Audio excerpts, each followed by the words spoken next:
Buenos días. Buenos días, estimada vicerrectora de Acción Social, doctora Anet Calvo Shadid, estimado director de la Escuela de Estudios Generales, Máster Randall Jiménez Retana, estimada directora de la Escuela de Filología, Lingüística y Literatura, doctora Ruth Cubillo Paniagua, y estimado doctor Ronald Campos López, coorganizador de este congreso, personas docentes, estudiantes, ponentes, público en general que nos acompaña. Para la Escuela de Estudios Generales y para la Escuela de Filología, Lingüística y Literatura, así como para la comisión organizadora del primer Congreso Internacional e Interdisciplinario Vidas Invivibles, Masculinidades en Iberoamérica, es un gusto darles la más cordial bienvenida. Para la apertura formal de esta actividad académica declarada de interés institucional, escucharemos las palabras de las autoridades que nos acompañan en la mesa principal. En este sentido, escucharemos en primer lugar las palabras del coorganizador del Congreso, doctor Ronald Campos López.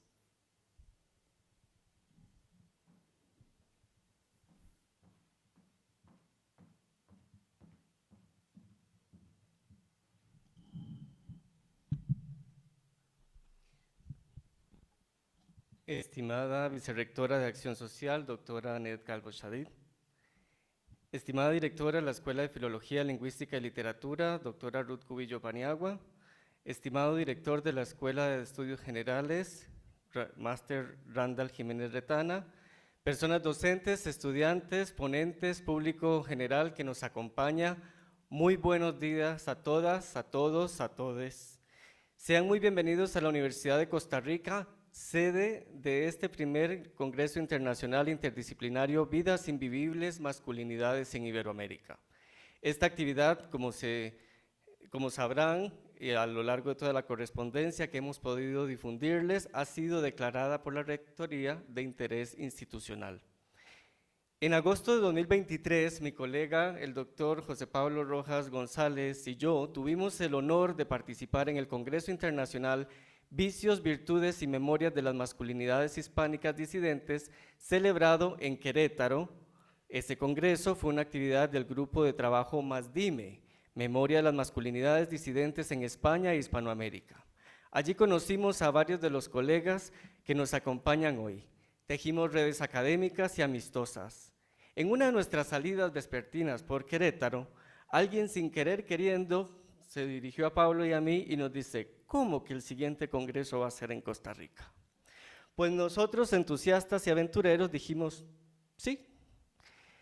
Tal vez pensaron que era broma, pero para el verdadero siguiente congreso, que tuvo lugar en la Universidad de Lleida en febrero del 2024, propusimos nuestra alma mater como sede para el siguiente congreso. MASDIME ya no continúa hoy, pero no dudo que este congreso recuperará bastante de su espíritu y que además surgirán similares alianzas, colaboraciones de investigación o al menos amistades sinceras. ¿Por qué nombramos este congreso con la frase vidas invivibles, vivibles? Surge de una reflexión urgente sobre las formas en que ciertas masculinidades son vividas, soportadas o incluso anuladas en nuestros contextos sociales iberoamericanos. Inspirados en Judith Butler, aludimos a aquellas vidas que enfrentan tal nivel de exclusión, violencia y marginación para que se tornan invisibles, cuerpos y subjetividades que no importan, que no se lloran, que no merecen duelo, y sin embargo están ahí, aquí, resistiendo, en contraposición con la masculinidad hegemónica, esa que goza de legitimidad, de privilegio, de poder. Otras formas de vivir lo masculino se construyen desde la precariedad, la disidencia, el archivo, la memoria, la vergüenza o la rabia. Este congreso nos convoca justamente a pensar si ciertas masculinidades han sido empujadas a ese umbral de lo invisible, mientras que otras gozan del estatus de lo visible. ¿Cómo se representa esa tensión? ¿Qué violencias la sostienen? ¿Y qué epistemologías, prácticas o afectos permiten, aún así, inventar nuevas formas de vida? Para responder estas y otras preguntas, discusiones varias vamos a tener sobre las masculinidades a lo largo de varias mesas, conferencias y actividades durante esta semana. Pero es verdad que desde el 4 de junio ya comenzamos hasta inclusive el miércoles pasado, donde tuvimos en el Centro Cultural de España 3 cineforos a partir de 3 películas costarricenses, así como 2 conversatorios con escritores y escritoras sobre cómo abordan en sus producciones literarias las masculinidades.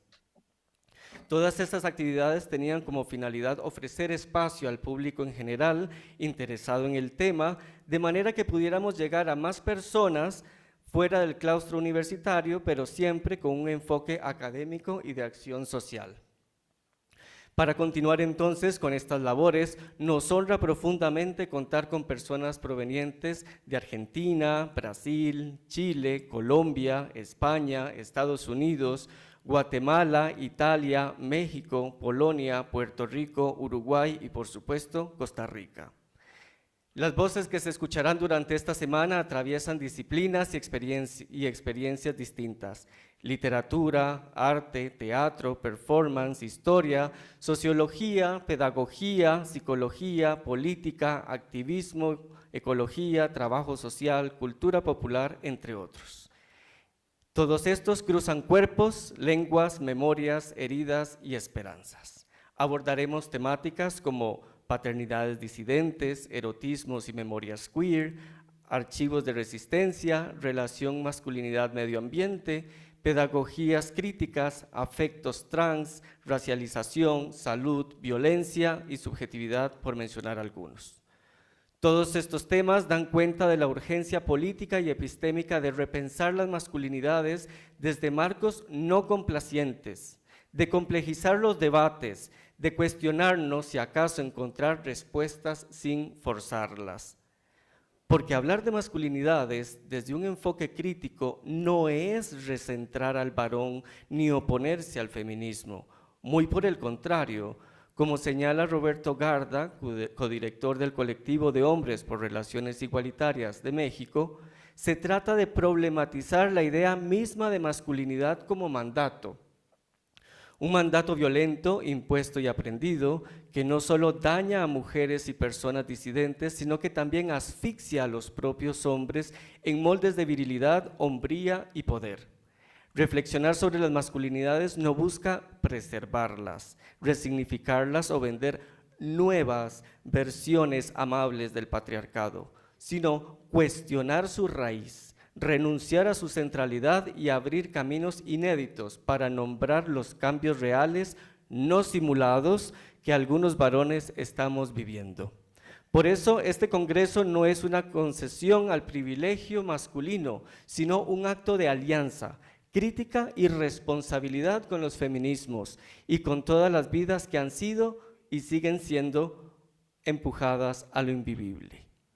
Agradezco a la Escuela de Estudios Generales y a la Escuela de Filología, Lingüística y Literatura por permitirnos a Pablo y a mí concretar ideas locas que nacieron una tarde allá en Querétaro. A las instancias de la Universidad de Costa Rica que colaboraron en el proyecto, la Vicerrectoría de Acción Social, la Oficina de Asuntos Internacionales y Cooperación Externa, la Escuela de Artes Plásticas, la Escuela de Artes Dramáticas, el Sistema de Estudios de Posgrado, al Centro de Investigaciones en Cultura y Desarrollo de la Universidad Estatal a Distancia, al Centro Cultural de España en San José. También agradecerles al coordinador del Congreso de Humanismo, al máster Sergio Martén, y por supuesto a nuestro comité científico y a nuestro comité organizador. Queremos, en fin, que este congreso sea además un espacio de alto nivel académico, un tiempo de encuentro humano, sensible, afectuoso y culturalmente fértil, que lo vivamos con intensidad y respeto, que nos escuchemos incluso en nuestras disonancias, que salgamos de aquí no solo con bibliografía nueva, sino con preguntas más potentes, con ganas de seguir pensando juntas, juntos, juntes. Revisen por favor en el programa las actividades artísticas, culturales y paralelas que tendremos durante la semana por aquello de los últimos cambios de último momento, pero demos pues por inaugurado este primer Congreso Internacional Vidas Invivibles, Masculinidades en Iberoamérica. Muchas gracias.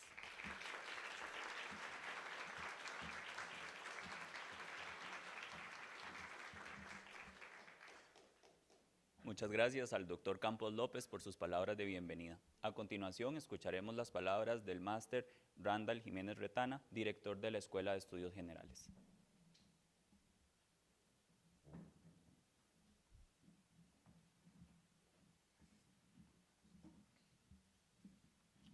Buenos días a todas las personas presentes y a las que nos seguirán en algún momento en las redes sociales de la Escuela de Estudios Generales. Un saludo muy especial a la doctora Anet Calvo Chadid, vicerrectora de Acción Social. Como siempre, esta es su casa. A la directora de la Escuela de Filología, Lingüística y Literatura, doctora Ruth Cubillo Paniagua, a la doctora Marlene Calvo Oviedo, subdirectora de la Escuela de Estudios Generales y coordinadora de la sección de Comunicación y Lenguaje, al doctor Ronald Campos López, director del Departamento de Literatura de la Escuela de Filología, Lingüística y Literatura, al magíster Sergio Martén Saborío, coordinador del proyecto Congreso de Humanismo, que alberga este congreso y otras iniciativas tan necesarias y relevantes para nuestra escuela. Saludar a la comisión organizadora, en la figura de las personas coordinadoras, doctor José Pablo Rojas González y doctor Ronald Campos López. Este congreso, como bien lo saben, invita a desentrañar las múltiples narrativas en torno a las masculinidades en la región de América Latina, España y Portugal, a partir de la colonia y hasta la actualidad.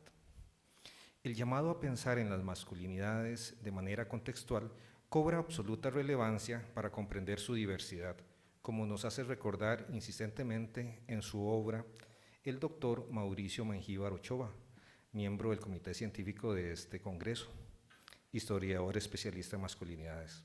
Según él, entender las masculinidades implica desentrañar la lógica de las estructuras económicas, políticas y de producción de sentido que condicionan los significados de la acción, las identidades y las narrativas sobre ser hombre en contextos históricos específicos.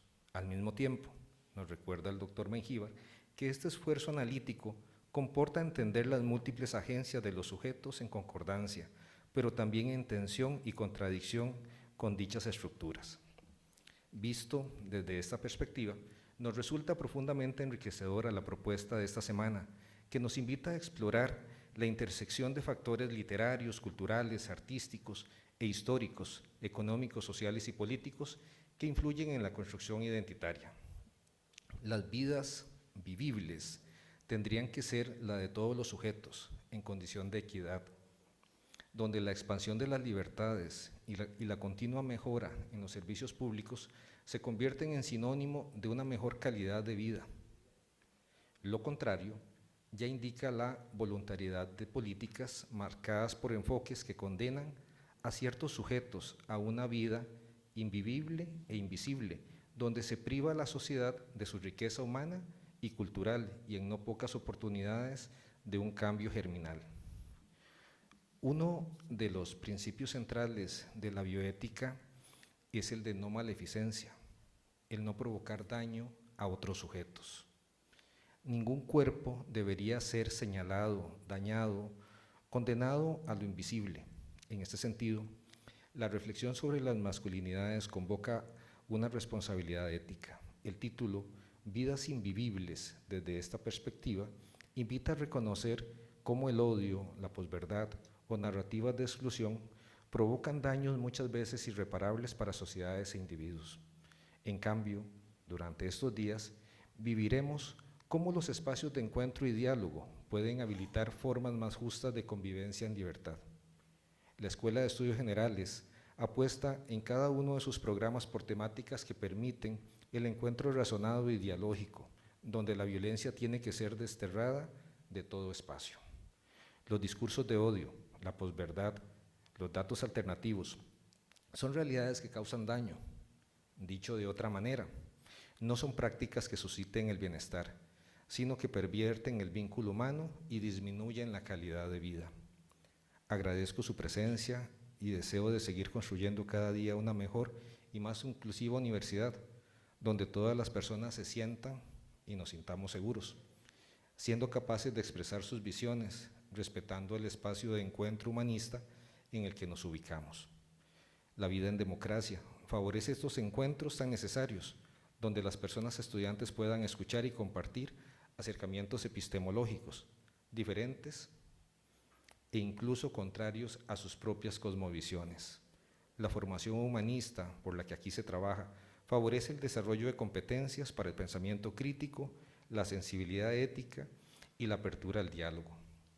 No puedo visualizar este momento sin la presencia activa de las personas estudiantes. Es en el espacio de clases, en este auditorio donde nos encontramos, en la investigación compartida, en la discusión colectiva, donde las identidades se cruzan de forma colaborativa para construir saberes transformadores. Solo mediante el trabajo colaborativo, el respeto y el reconocimiento mutuo, podemos imaginar y construir una sociedad donde todas las vidas, independientemente de cómo se sientan, cómo se expresen o cómo se nombren, sean no solo vivibles, sino llenas de dignidad, de amor y de libertad.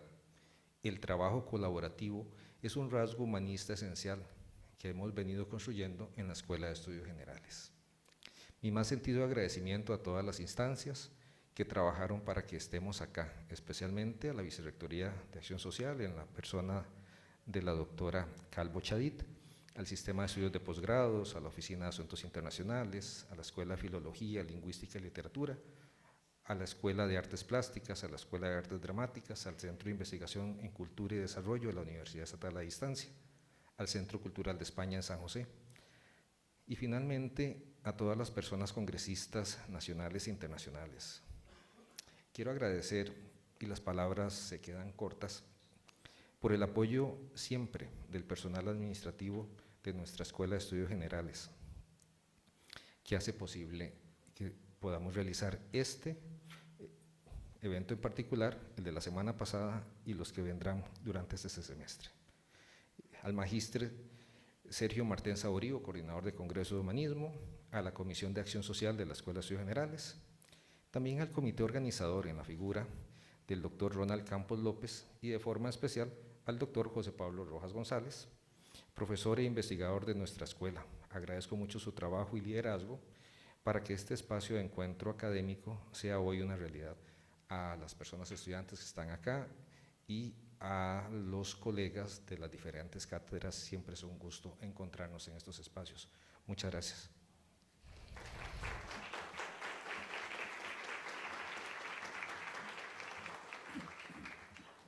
Muchas gracias al señor director Randall Jiménez Retana por sus palabras. A continuación, le cedemos el espacio a la doctora Ruth Cubillo Paniagua, directora de la Escuela de Filología, Lingüística y Literatura.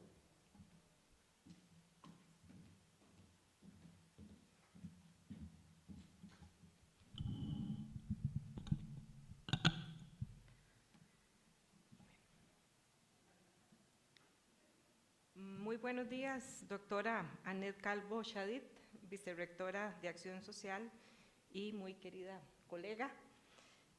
Máster Randall Jiménez Retana, director de la Escuela de Estudios Generales. Doctor Ronald Campos López, coorganizador del Congreso. Doctor José Pablo Rojas González, coorganizador del Congreso. Ambos queridísimos colegas. Autoridades universitarias, estimadas personas docentes nacionales, estimadas personas ponentes nacionales e internacionales, estimadas y estimados docentes, estimadas y estimados estudiantes, público en general. Como directora de una de las unidades académicas organizadoras de la actividad que hoy nos convoca, es para mí un honor darles la más cordial bienvenida a este primer Congreso Internacional e Interdisciplinario de Verdad sobre masculinidades, un espacio que nos convoca a reflexionar de manera crítica, sensible y rigurosa sobre las masculinidades en Iberoamérica. Nos reunimos aquí no solo como académicos y académicas, sino también como sujetos atravesados por las preguntas, las tensiones y los desafíos que este campo de estudios nos plantea. En la actualidad, hablar de género y dentro de esta amplia categoría, hablar de masculinidades, no es un ejercicio accesorio ni secundario como algunos quieren plantear. Por el contrario, se trata de un tema urgente que nace de profundas transformaciones sociales. Las luchas feministas, los movimientos de la diversidad sexual, las críticas a las narrativas binarias dominantes, así como los estudios sobre el cuerpo, el sexo y el género y las identidades, nos muestran que la masculinidad, lejos de ser una esencia, es una construcción histórica y social que en su versión hegemónica ha reproducido relaciones de poder, de violencia y de dominación patriarcal que hieren tanto a mujeres como a hombres y que lastiman de manera directa a nuestras sociedades. Siempre he planteado que el patriarcado también hace víctimas a los hombres, no únicamente a las mujeres. Como señala Rita Segato, el mandato de la masculinidad impone a los hombres un tránsito violentísimo desde sus primeras etapas de vida. La familia y las instituciones transmiten la lección del poder y de la subordinación. Y es así como la agresividad viril se normaliza y se convierte en una violencia apropiadora. Esa violencia que comienza en la intimidad se expande luego a la vida social, configurando vínculos de dominación que parecen naturales, pero que no lo son. Sabemos que esas pedagogías de la crueldad generan cuerpos y vidas desechables, lo que Judith Butler denomina vidas invivibles, y por eso el título del Congreso. Aquellas que son marginadas, discriminadas o anuladas como si no merecieran duelo ni memoria. Esta realidad nos exige preguntarnos qué formas de masculinidad son reconocidas y privilegiadas y cuáles son condenadas a la invisibilidad, a la precariedad o a la violencia. La elección de la frase «vidas invivibles» como título de este congreso no es casual. Es un llamado a examinar las múltiples realidades, dinámicas y representaciones de las masculinidades en nuestra región. Es también una invitación a reconocer que frente a la masculinidad hegemónica han surgido y se han movilizado otras formas de ser hombres, más igualitarias, más libres, más diversas, masculinidades que resisten y cuestionan el mandato patriarcal, aunque no pocas veces sean objeto de ataques, humillaciones o exclusiones. Hoy nos reunimos para pensar esas experiencias en toda su complejidad, con un enfoque interdisciplinario e interseccional. A lo largo de esta semana en que se desarrollará el Congreso, exploraremos desde distintas perspectivas cómo se construyen y se viven las masculinidades en la infancia, en la juventud y en la vejez. Nos acercaremos a las memorias de las transmasculinidades, a las masculinidades femeninas, fronterizas y fluidas, y a las narrativas de hombres bisexuales y asexuales. Nos preguntaremos por los cruces entre masculinidad, salud, educación, capitalismo y medio ambiente. Y no dejaremos de lado los archivos, orgullos y desencantos de los movimientos LGBTIQ+, ni tampoco la dimensión histórica de las masculinidades desde la colonia hasta el presente. Este congreso, entonces, no es únicamente un encuentro académico, o al menos esa es mi aspiración. Es sobre todo un espacio de diálogo y de compromiso ético, porque discutir sobre las masculinidades implica interrogar las raíces del poder, abrir caminos hacia relaciones más justas y contribuir a sociedades donde todas las formas de vida puedan ser vivibles, dignas y respetadas. Queremos que este espacio sea un laboratorio de ideas, pero también un lugar de escucha, que podamos intercambiar conocimientos, experiencias y afectos, que nos reconozcamos en la diversidad de trayectorias que nos han traído hasta aquí, y que al salir de este congreso llevemos con nosotros no solo aprendizajes intelectuales, sino también la convicción de que es posible construir masculinidades menos violentas, más cuidadoras y más inclusivas. Los y las invito entonces a vivir estos días de congreso con apertura y con espíritu crítico, que este encuentro nos permita trazar redes de colaboración y nos ayude a imaginar futuros donde nadie tenga que vivir bajo el peso de un mandato que oprime, margina o silencia.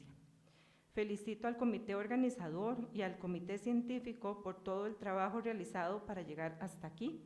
Cualquiera que haya organizado un congreso de estas dimensiones sabe lo que eso implica. Y les auguro una exitosa semana de congreso. Agradezco sinceramente la presencia de todas y todos ustedes en esta actividad. Muchísimas gracias.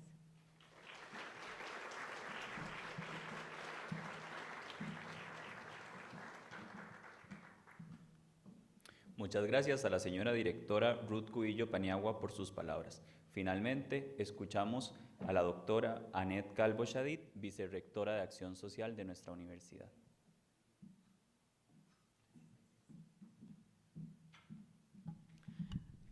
Muy buenos días. Muy feliz de estar acá hoy con ustedes. No sé qué pasa con el micrófono, pero ya, tal vez se quede quieto. Ok, yo creo que aquí sí. Sí, ya ahí pegó.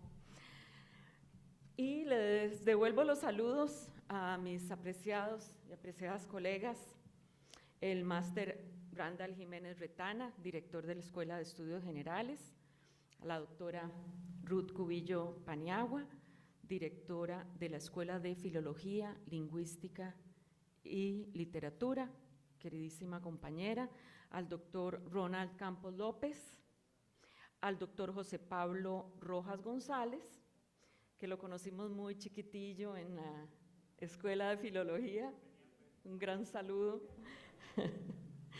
coorganizadores del Congreso, a la doctora Marlene Calvo Oviedo, querida colega, subdirectora de la escuela, y a los comités científico y organizador, estimados y estimadas docentes, estudiantes participantes del Congreso, público en general que hoy nos acompaña. Doña Marlene, ¿no es la subdirectora de la escuela usted? Ah, bueno. Yo ya metí la pata, bueno, si no digo exdirectora. Bueno, reciban todos, todas una calurosa bienvenida a la Universidad de Costa Rica. Me complace muchísimo, como les decía, estar acá hoy en la inauguración del primer Congreso Internacional e Interdisciplinario, Vidas Vivibles, Vidas Invivibles, Masculinidades en Iberoamérica. Me encanta haber escuchado este nombre y haberlo pronunciado yo también, porque con solo leer el título de este congreso ya desde el inicio nos empieza a llamar la atención, ¿verdad? ¿Por qué esto entre paréntesis, parte entre paréntesis? ¿Qué significan los paréntesis? En fin, este congreso reúne a un importante grupo de personas, académicas, especialistas de diferentes disciplinas, que investigan sobre las construcciones de lo masculino en la sociedad actual. Esta actividad, declarada, como ya se ha dicho, de interés institucional, está enmarcada, bueno, para mí orgullosamente, en el proyecto de acción social S3188, Congreso de Humanismo de la Escuela de Estudios Generales, y se ha organizado juntamente con la Escuela de Filología, Lingüística y Literatura, para nuestro orgullo, de tal manera que constituye un ejemplo clarísimo de articulación de las tres actividades sustantivas del quehacer de nuestra querida universidad. En la Universidad de Costa Rica, la educación superior trasciende la docencia y la investigación para asumir la responsabilidad histórica de contribuir con las transformaciones que la sociedad costarricense requiere, sobre la base del compromiso ético, social y solidario de la institución. Una labor ineludible para la academia es gestar procesos críticos, ¿verdad? Siempre lo estamos haciendo, y de reflexión sobre el quehacer humanista, así como el intercambio de conocimientos y experiencias de académicos, académicas, investigadores e investigadoras, mediado por el respeto al diálogo de saberes, para buscar respuestas, no las respuestas, como dice acá en mi texto, buscar respuestas a los retos que hoy nos apremian como sociedad. La realización de este tipo de actividades nos permite liderar la apertura de discusiones, ¿verdad? De eso se trata de perseguir hoy también, a partir de hoy, sobre temas fundamentales. Son una excelente oportunidad para crear espacios de diálogo. en este caso sobre los cuestionamientos de los roles atribuidos a los hombres a lo largo del tiempo en nuestro medio. Porque no podemos cerrar los ojos a las nuevas realidades que nos circundan. Y a propósito de esto, cuando comentaba con alguna persona fuera de la universidad que hoy iniciábamos el Congreso de las Masculinidades, me decía, bueno, pero ¿por qué estudiar la masculinidad? Si eso es algo que como que está ahí, ¿verdad? Nada más. Entonces, bueno, precisamente por eso, ¿verdad? Porque no solo está ahí. Entonces, bueno, muy interesante a propósito de todas las discusiones de esta semana. Un contexto social, bueno, les decía entonces que no podemos cerrar los ojos a estas nuevas realidades, un contexto social y político permeado por discursos de violencia de todo tipo, ¿verdad? Entre ellas de género. Precisamente hoy sufrí una de esas violencias de género viniendo a la universidad. Ustedes saben cómo es el tránsito en este país y hasta en eso se manifiestan esos discursos de violencia, esos actos de violencia de género y de dominación que tantas veces se ven respaldados por concepciones hegemónicas del poder atribuidas a lo masculino. Eso es terrible, una terrible carga. En cuanto a esto, y de nuevo, al nombre dado a este Congreso, Vidas Invivibles, Masculinidades en Iberoamérica, recuerdo que una vez, ya hace años, pero siempre se me ha quedado como por ahí en la memoria, cuando reflexionaba con un colega masculino sobre el patriarcado precisamente. Y en aquel momento se pensaba que en este sistema patriarcal, pues los hombres tenían todas las ventajas de ejercer el poder, es decir, lo que llamamos la superioridad masculina, y que, como me dijeron hoy, ¿verdad? Todo está en orden, todo está muy bien. Sin embargo, recuerdo que nuestra conversación también versaba un poco sobre el precio que todos, incluyendo los hombres, pagamos por esto, como lo decía hace un momento doña Ruth. Y esto también lo menciona precisamente Mengíbar Ochoa, nuestro colega, en sus obras desde hace mucho tiempo, 2001 y 2005, dice, en el régimen patriarcal, ser hombre tiene un costo muy elevado. Valores como la competitividad, la demostración de fuerza, la resistencia, la valentía, el heroísmo, implican que los hombres arriesguen sus vidas con tal de cumplir estas pautas. Este sistema promueve que los hombres oculten, bueno, sus emociones, descuiden su salud física, su salud mental, porque ellos no lo necesitan, ¿verdad? Lo que deriva en montones de situaciones, ¿verdad? Índices de suicidio, muertes accidentales, consumo de alcohol. Hasta ahí llega la cita de Mengíbar Ochoa, pero muchísimas otras derivaciones de este sistema se dan. Y además de esto, el sufrimiento de las personas de género no binario, no la podemos pasar por alto. Así pues, conforme los principios que nos regulan como institución de educación superior, nos vemos apremiados a sensibilizarnos y sensibilizar sobre las formas de convivencia que practicamos para repensar la construcción de la masculinidad en todos los ámbitos de la vida. Como universidad pública y humanista, también es nuestra responsabilidad ser el canal por medio del cual este intercambio de conocimientos y experiencias genere un proceso reflexivo, ¿verdad? Como que empecemos por aquí. En cada ponencia, en cada mesa de trabajo por desarrollar, y por eso agradezco muchísimo la visión que tuvieron los colegas en Querétaro, de mucha inspiración, porque de esta forma contribuiremos al logro de una sociedad más justa, inclusiva, participativa, respetuosa de los derechos humanos para todas las personas. Por último, quiero saludar y dar una cordial bienvenida a nuestra universidad, a las personas ponentes y participantes extranjeras que nos visitan, que este intercambio académico sea de gran provecho para cada uno y cada una de ustedes. Muchas gracias y que todo sea un éxito.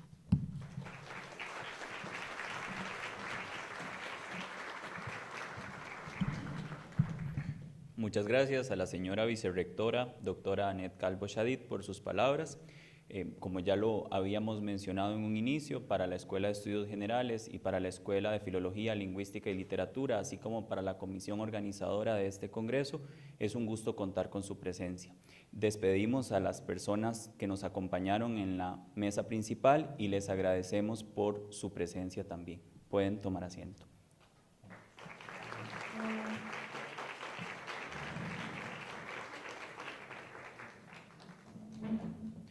Con esto daremos inicio a una de nuestras actividades, que será la primera ponencia plenaria, la primera conferencia plenaria, titulada Autobiografías y Memorias de las Masculinidades Disidentes en Hispanoamérica y en España. Esta conferencia plenaria será impartida por el doctor Rafael Mérida Jiménez, catedrático de la Universidad de Lleida. Le cedo en este momento la palabra al máster Randall Jiménez Retana, quien nos hará la presentación de nuestro primer conferencista.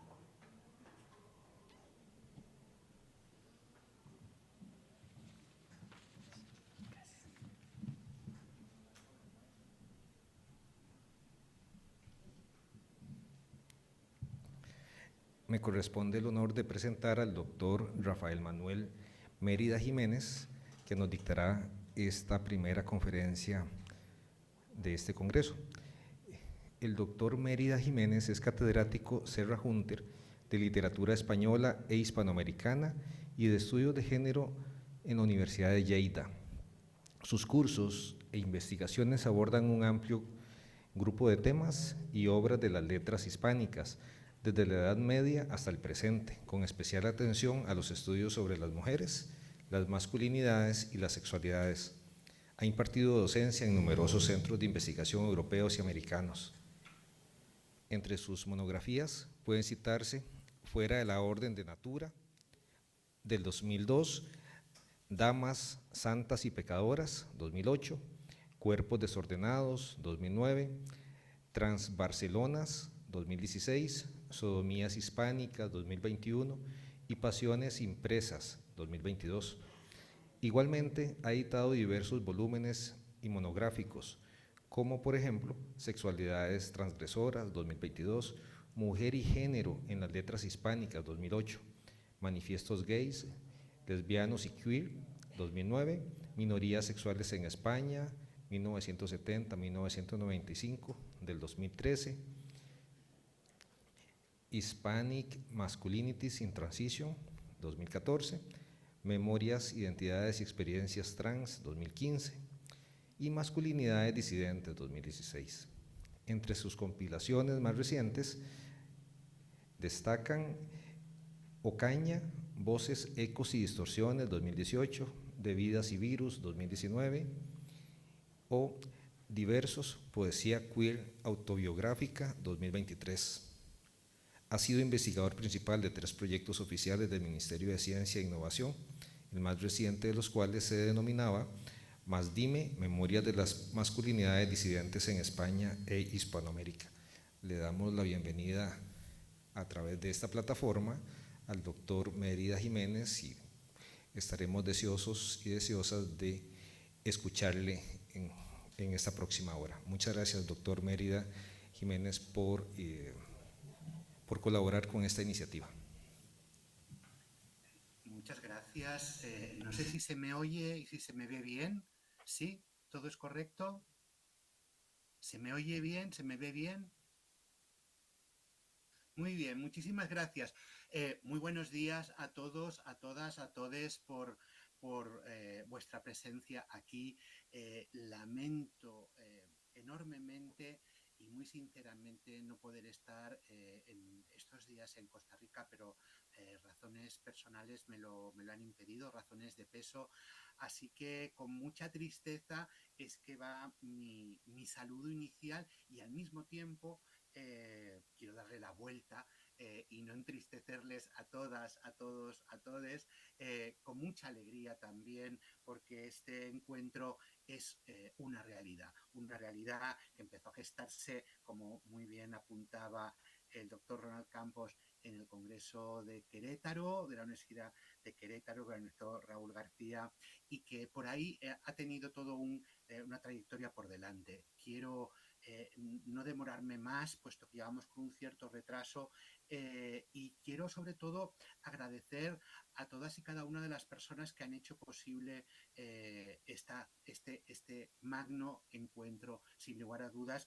y quiero dar las gracias especialmente a los dos coordinadores del comité organizador, al doctor José Pablo Rojas y al doctor Ronald Campos, por sus atenciones, por su amabilidad, por su generosidad, por su empeño en que este tema tan importante, sin lugar a dudas, como ya he tenido ocasión de subrayarse, tenga lugar en la Universidad de Costa Rica, que debe ser motivo de orgullo para todos ustedes.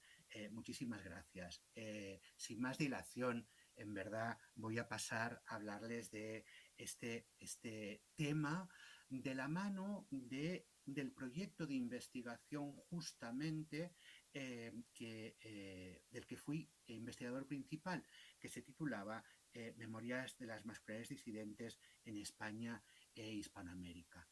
Lo que pretende esta presentación sobre todo es destacar la importancia de esas redes de colaboración de las que ya se han hablado, una red que, como van a tener ocasión de valorar, es internacional, es interdisciplinaria y que ha hecho posible a lo largo de los últimos años que el ámbito de las masculinidades y sobre todo de esas masculinidades invivibles forme parte de la agenda académica de tantas y tantas universidades gracias a la colaboración muy estrecha entre más de 2 docenas de investigadores de Europa, de las Américas y de Australia también.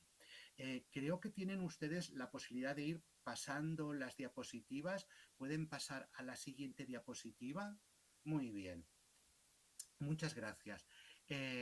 Mi charla va a estar dividida en 2 partes. Una primera parte en torno a este proyecto de investigación y una segunda parte en torno a uno de los resultados que me parece que son más estimulantes de cara a la discusión en este foro y también a la investigación futura. La primera parte es sobre este proyecto de investigación. Siguiente diapositiva. Es un proyecto de investigación que pertenecía a la gama de generación de conocimiento del Ministerio de Ciencia e Innovación del Gobierno de España y que tuvo una duración de 4 años, entre 2020 y 2024. Su objetivo fundamental era realizar una investigación en obras españolas e hispanoamericanas de carácter explícitamente autobiográfico o configuraciones del yo en torno a la construcción de la masculinidad que han sido creadas por personas que manifiestan una disidencia sexual y o de género. El corpus de trabajo fue enorme porque no solo por la cantidad, sino además por la variedad de piezas, por decirlo de alguna manera, que fuimos analizando, tanto piezas literarias, artísticas, audiovisuales, como egodocumentos de muy diversa especie.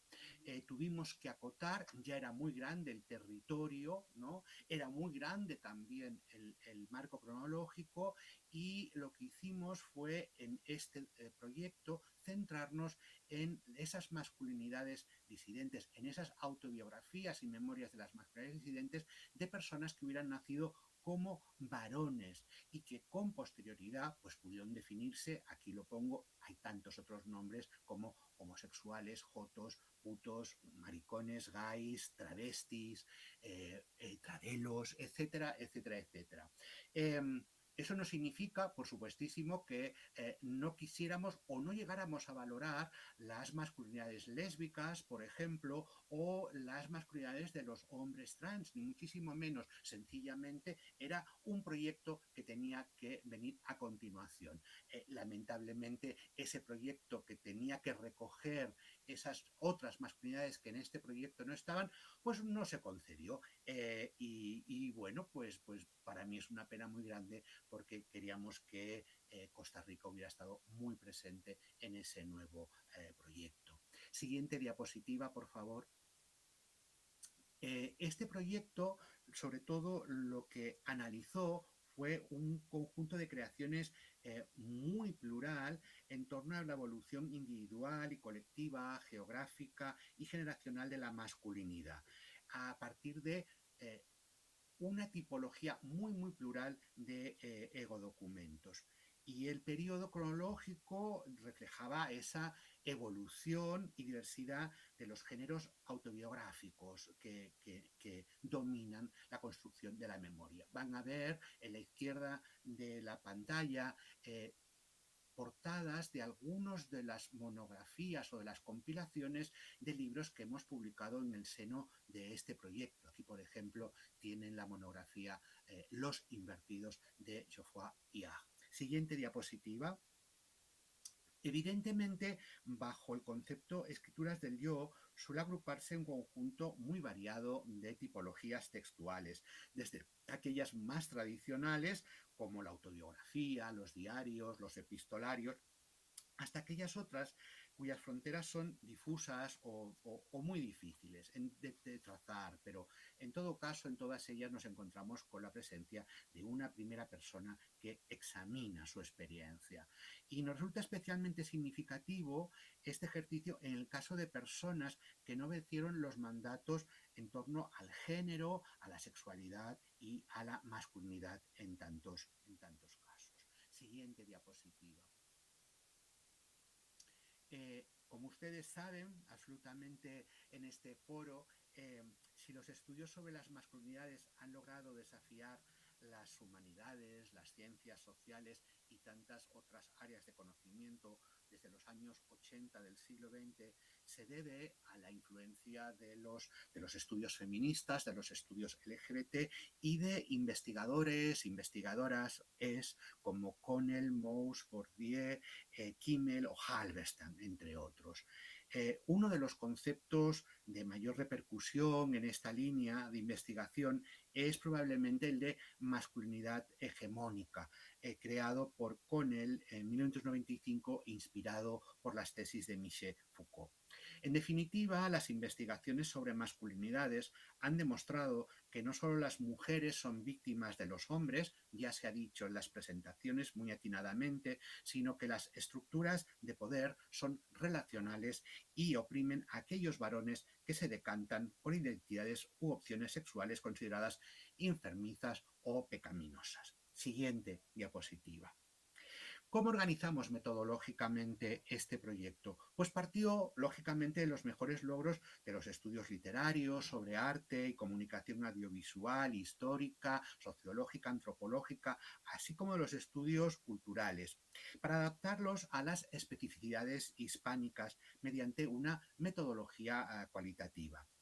El corpus de documentos fue muy plural, desde textos literarios, creaciones artísticas y audiovisuales, junto a documentación científica, periodística o judicial. Fueron así atendidas piezas, testimonios y creadores que representaban diversas tipologías de masculinidad disidente.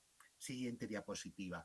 Para acometer ese proyecto, nos encontrábamos con el aval y la experiencia de dos proyectos precedentes. Los tienen aquí, representaciones culturales de las sexualidades marginales en España y diversidad de género, masculinidad y cultura en España, Argentina y México. Esos eran los dos proyectos anteriores, desde 2012 a 2014, 2016 a 2019. Ahí tienen un enlace por si quieren saber los ya numerosos logros, y a partir de aquí conseguimos en ese tercer proyecto de 4 años, como les decía, desarrollar investigaciones cualitativas en el ámbito de los estudios culturales que propiciaron una una recomposición y un nuevo mapa en torno a la construcción de las memorias de esas masculinidades. Nos encontramos, afortunadamente,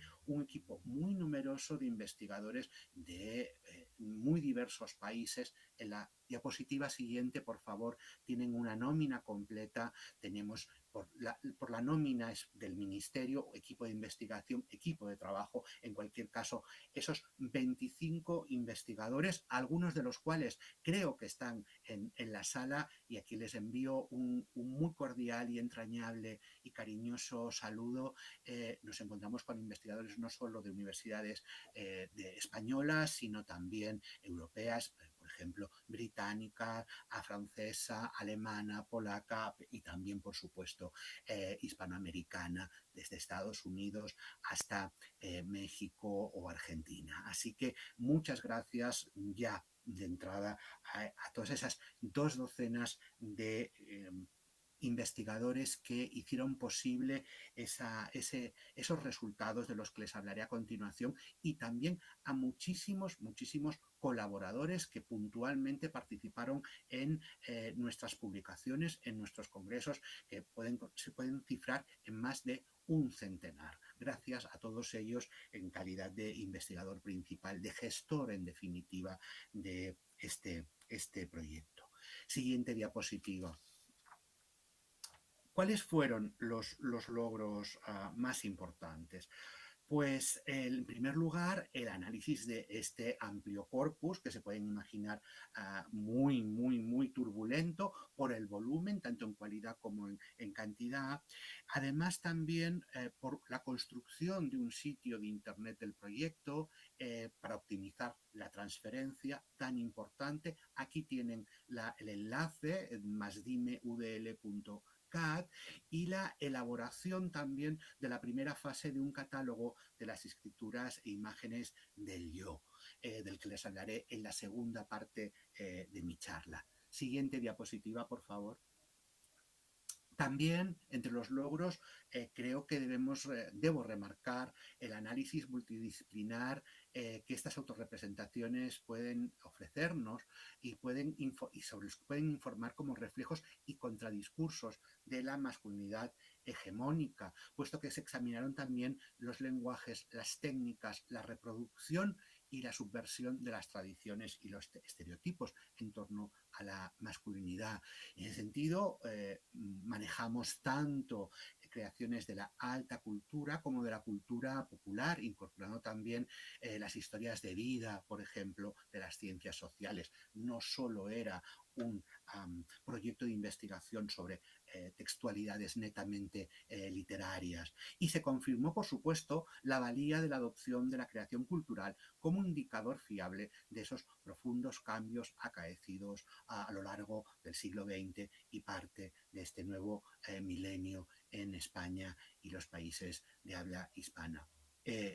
Y para ello privilegiamos inevitablemente algunas ideas, entre ellas, por ejemplo, temporalidad y especialidad, identidad y memoria, salud y enfermedad, represión y resistencia, estigma y orgullo, violencia o poder. Algunos de ellos fueron ejes de encuentros, algunos de ellos fueron ejes de compilaciones, de monográficos, de revistas, que la mayoría de los cuales tienen a su entera disposición, puesto que están en abierto. Siguiente diapositiva. Así que, en primera instancia, por supuesto, el impacto ha sido sobre todo científico. Fue un proyecto científico a partir de la difusión de sus resultados, a partir de toda una investigación muy planificada en instituciones y en editoriales académicas, tanto europeas como americanas, ¿no? Y de ello dan buena prueba cuantitativamente, aunque yo no soy muy de cantidades, ¿no? Pues decir que publicamos 9 monográficos en revistas indexadas, más de 70 publicaciones en revistas con peer review, 30 libros, 110 capítulos de libro o casi 140 comunicaciones congresuales, me parece que da buena cuenta del volumen de trabajo y de los logros alcanzados por este proyecto, y sobre todo por este equipo al que no me cansaría nunca de alabar.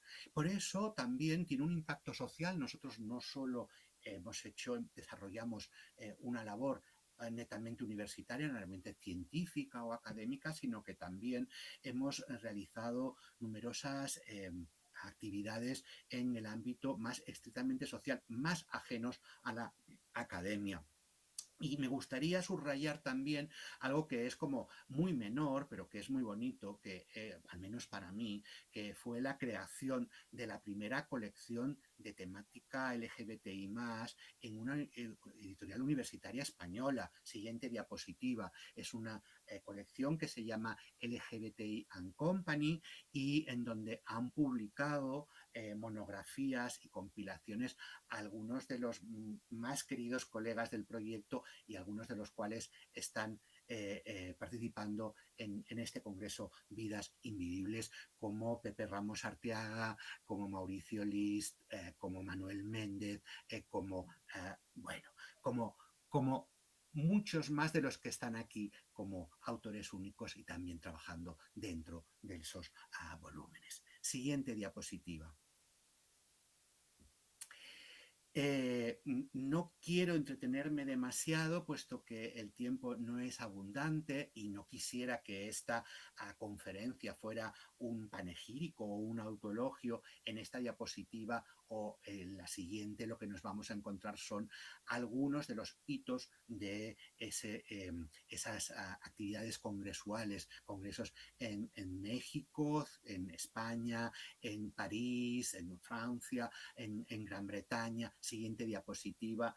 Y yo agradezco muy especialmente a las personas que se hicieron responsables de cada uno de estos encuentros, de estos coloquios, de estos congresos, porque fueron los que hicieron posible ese intercambio y el tejer esa red colaborativa tan indispensable a un lado y a otro del Atlántico. Así que quiero pensar que de alguna manera, aún fenecido el proyecto de manera oficial, este congreso en Costa Rica forma parte de Masdime también, y ojalá pronto nos puedan conceder otro proyecto y podamos establecer nuevos lazos. Aquí tienen el cartel de Queer Hispanisms Now que organizó Isaías Fallo en la Universidad de Cambridge en Reino Unido. Siguiente diapositiva. Y también les invito a que conozcan el canal de YouTube de nuestro proyecto de investigación, porque nos encontramos con más de 70 vídeos que hay ahí colgados, con conferencias, comunicaciones, con debates, con mesas redondas. La inmensa mayoría de los miembros de Masdime participaron, ¿no?, a través de grabaciones de actos muy diversos, también presentaciones de libros que favorecieron y transmiten de otra manera, a través de otro nivel de comprensión, todo lo que hemos venido haciendo a lo largo de estos años. Ojalá pueda seguir alimentándose este canal de YouTube. Yo creo que todavía tenemos margen para seguirlo nutriendo, así que les invito a curiosearlo también, igual que el enlace de Masdime que antes vieron, el de masdimeudl.cat. Miren también este canal de YouTube, porque estoy convencido que puede ser que algunas de las actividades que allí se registran resulten de su interés. Siguiente diapositiva. Nos vamos ya,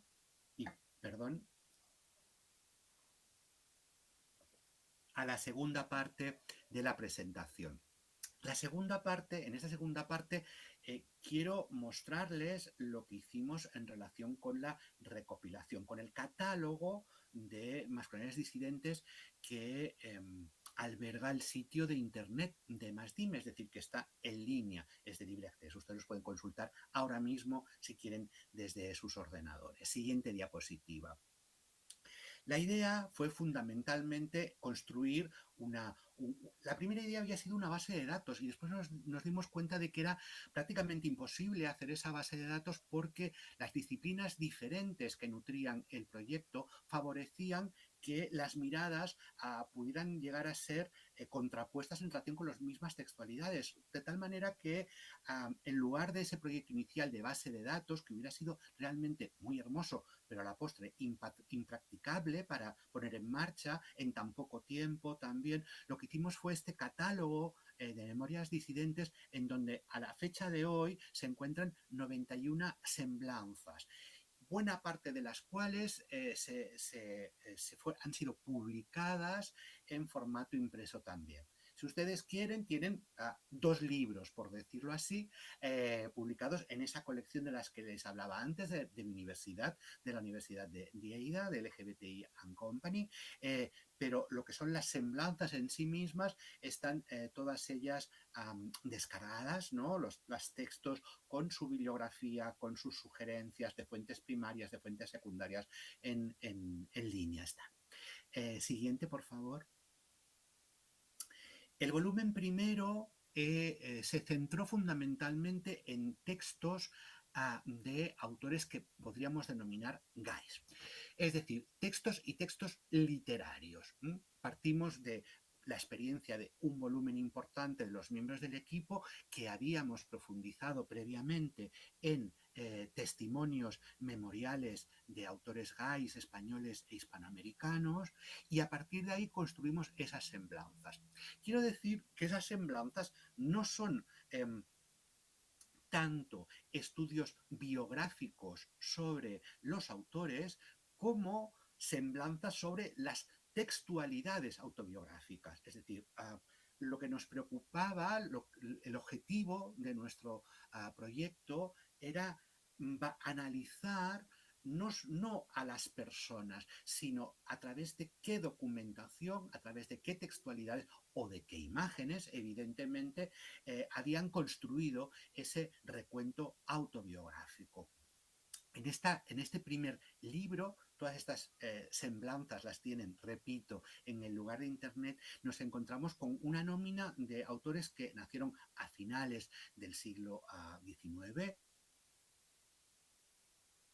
acabando por Pablo Pérez, nacido en 1966, el argentino Pablo Pérez. Como se darán cuenta, y después destacaré un número muy importante de estas semblanzas son de autores plenamente canonizados. Pero ese canon que ellos representan tiene también muchas quiebras y tiene muchos repliegues. Siguiente diapositiva. Voy a aprovecharme del prólogo de Alfredo Martínez Espósito, nuestro querido colega de la Universidad de Melbourne, para destacar algunas de las cuestiones relacionadas con las, por decirlo así, autobiografías de varones gays, para decirlo rápidamente, para entendernos rápidamente, aunque no todos se autopercibieran como gays. En primer lugar, aquello que destacaba Alfredo era la centralidad en este volumen de documentos, de textos autobiográficos que analizamos, la centralidad de la conciencia de saberse sexoafectivamente diferente a la heteronorma. Y ello tiene la consecuencia de que el escritor homosexual, si me permiten, con comillas, se enfrenta en su ego-escritura al leviatán del estigma, a su peripecia personal de resistencia y de claudicación y, por supuesto, también de lucha.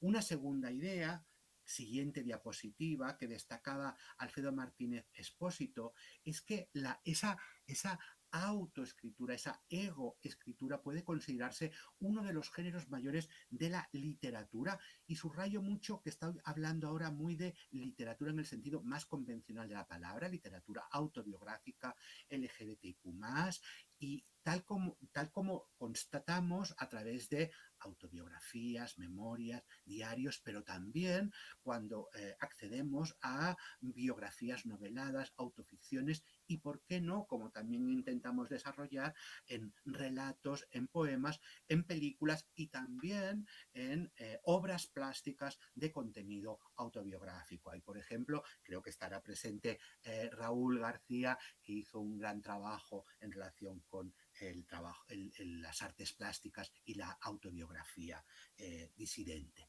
Siguiente diapositiva. Una tercera idea que me gustaría subrayar, que es resultado de esta investigación, de este conjunto de textos, firmados por la mayoría de los colaboradores del proyecto, es que existen al menos dos coincidencias que parecen conectar algunos de los textos presentados, la mayoría de los textos presentados.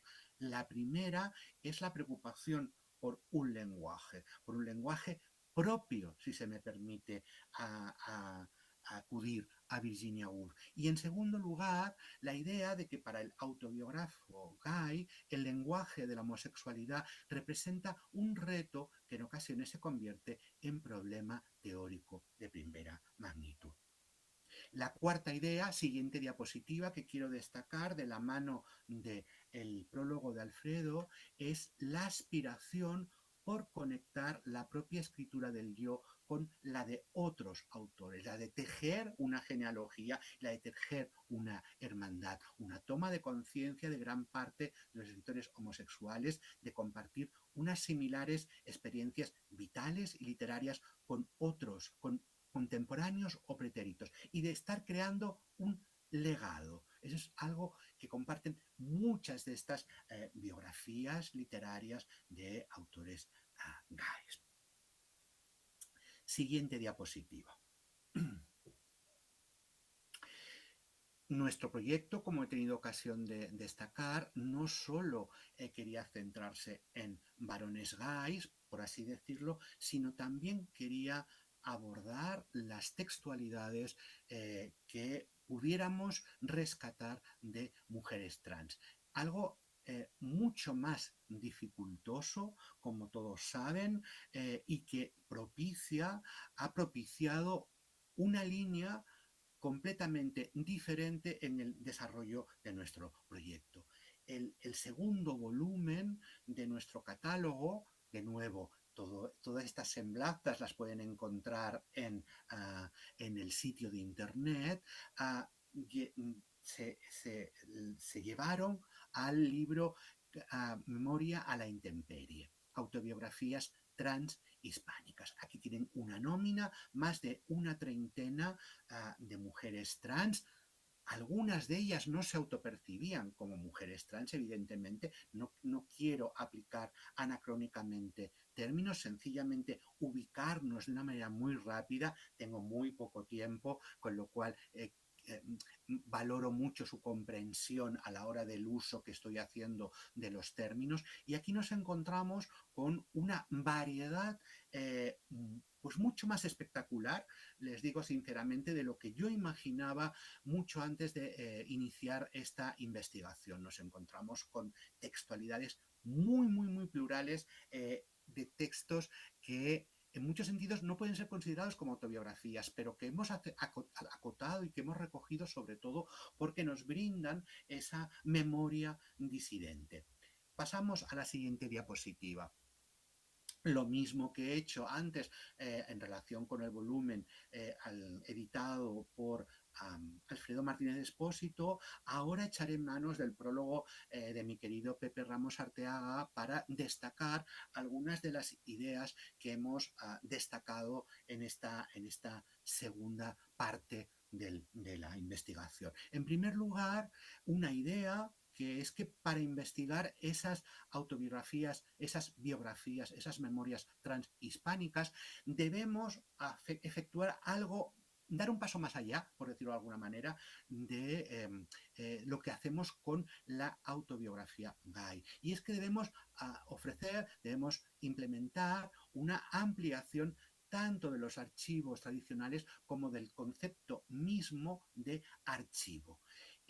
Porque las políticas de exclusión en el campo social, profesional o personal incluyeron en el archivo las huellas de sus vidas, pero en ocasiones de una manera no siempre tan exultante como nos hubiera gustado. Siguiente diapositiva. La segunda idea que quisiera desarrollar es que no todas esas personas intentaron vivir con un género distinto del asignado al nacer, pero todas transgredieron con su sola existencia tanto el binarismo hombre-mujer como en muchas ocasiones el binarismo homo-hetero. Y con ello han ayudado a socavar históricamente el heteropatriarcado y sus mandatos de obligado cumplimiento. Eso es muy importante porque es de esta manera que podemos trazar una genealogía y podemos recoger el legado de tantas y tantas personas trans, si se me permite de nuevo el anacronismo, de principios, de mediados del siglo XX, para tejer, ¿no?,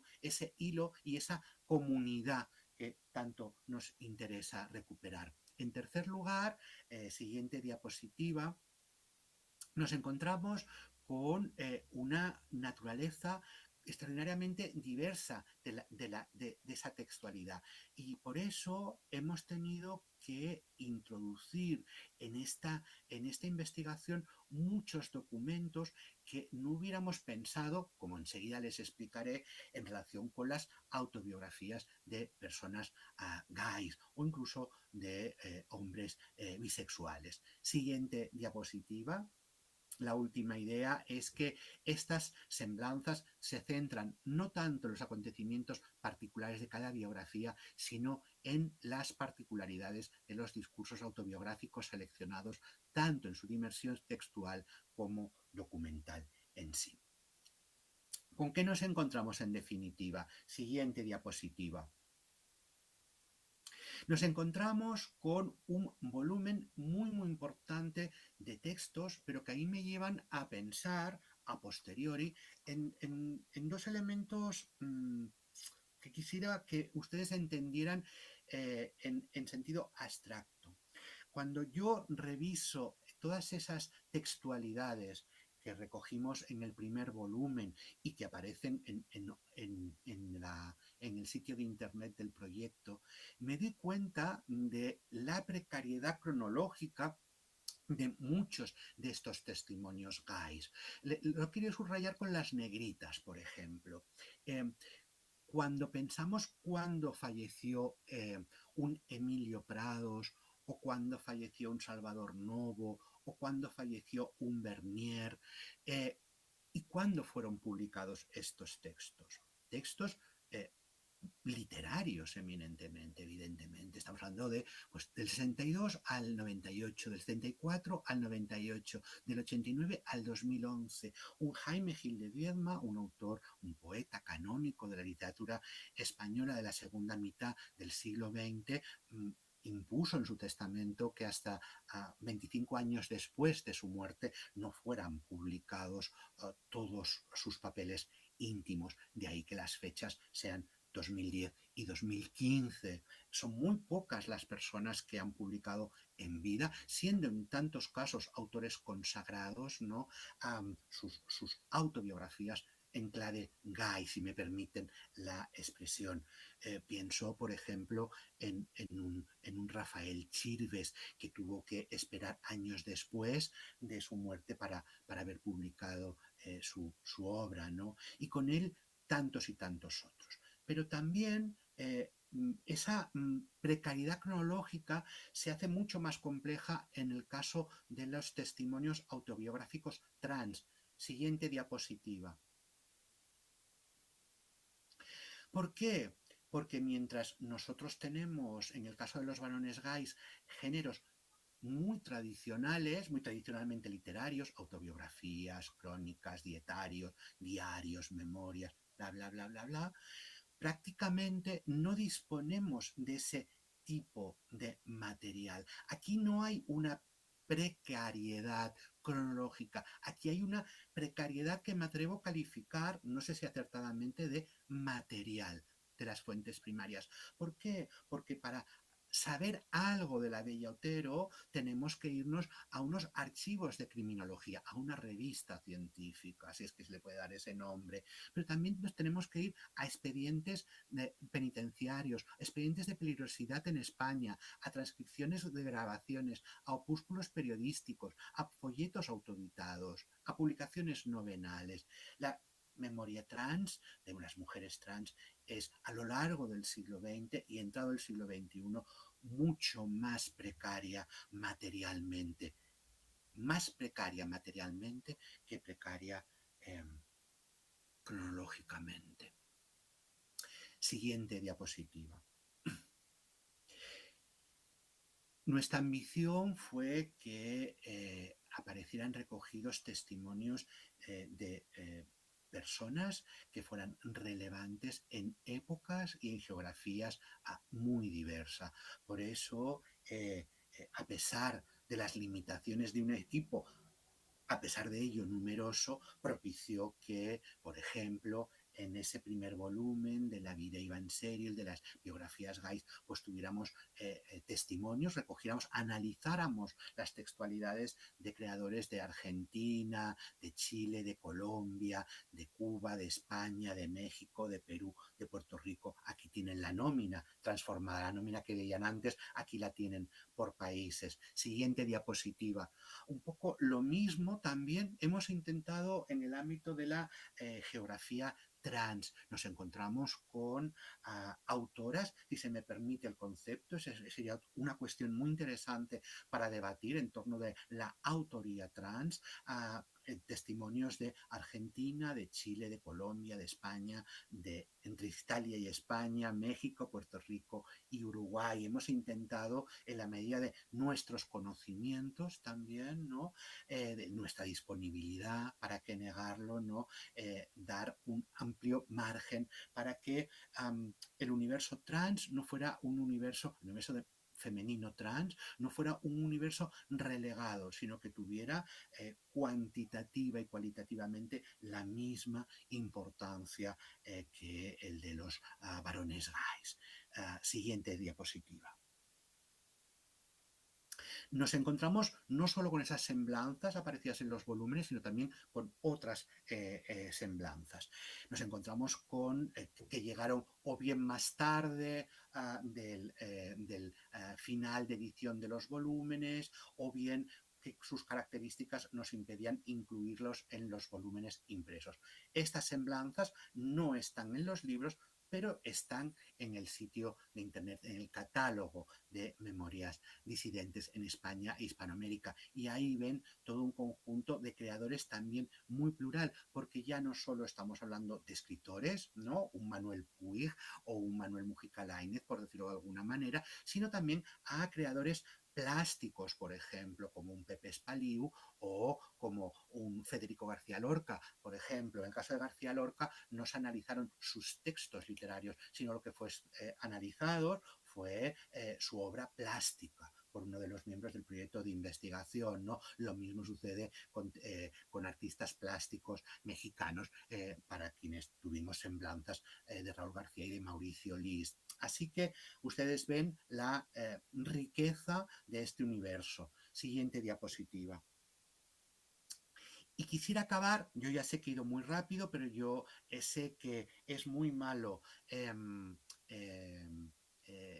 demorarme todo el tiempo que se me había ofrecido. Los horarios se encabalgan de una manera muy loca y yo no quiero que el Congreso empiece a la hora tardía que empezaría si yo tuviera todos mis 50 minutos de presentación de esta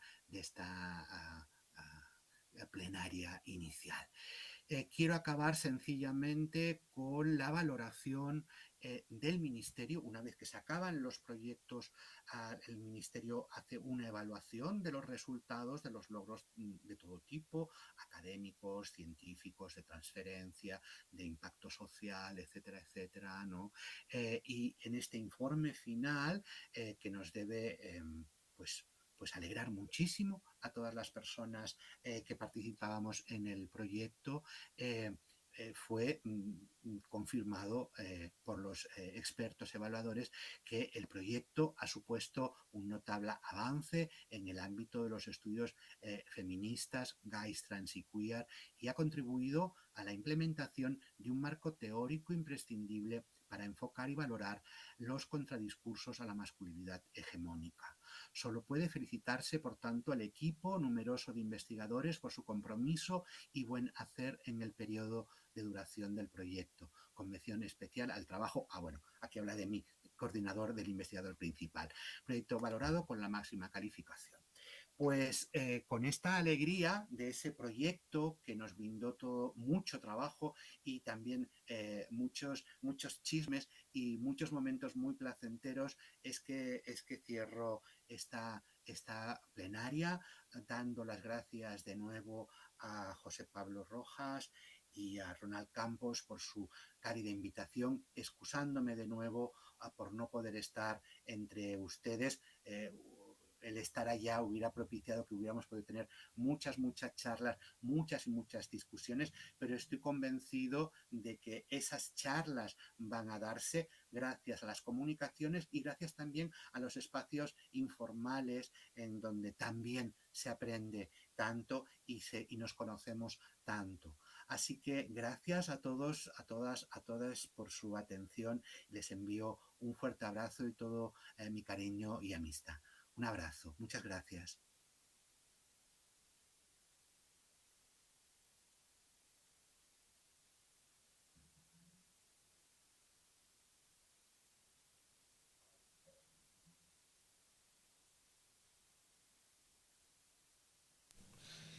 No sé si hay algún comentario o alguna inquietud que se le desee plantear al doctor Mérida Jiménez.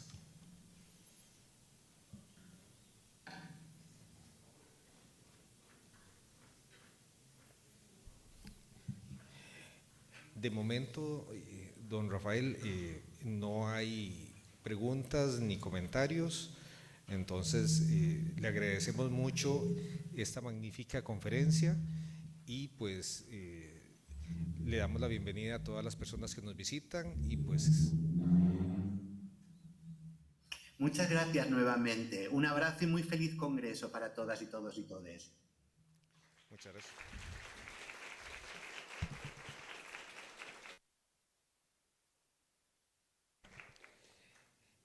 Y pues desearles muchos éxitos en todas las actividades. El programa está sumamente claro y hasta tenemos tiempos para traslado. Entonces, a continuación, el profesor Bernal les dará alguna indicación. Muchas gracias. Muchas gracias a nuestro primer conferencista y al señor director de la Escuela de Estudios Generales. Las mesas de esta mañana y del resto del día se llevarán a cabo en el auditorio Roberto Murillo y en la sala Joaquín Gutiérrez en la Facultad de Letras, por lo que los invitamos y las invitamos a trasladarse hacia esta facultad. En los programas ustedes pueden encontrar las coordenadas de Google Maps para dirigirse hacia el edificio, o bien en unos minutos podemos salir todos en grupo y dirigirnos hacia esa facultad. Muchísimas gracias y quedan de esta manera despedidos y despedidas.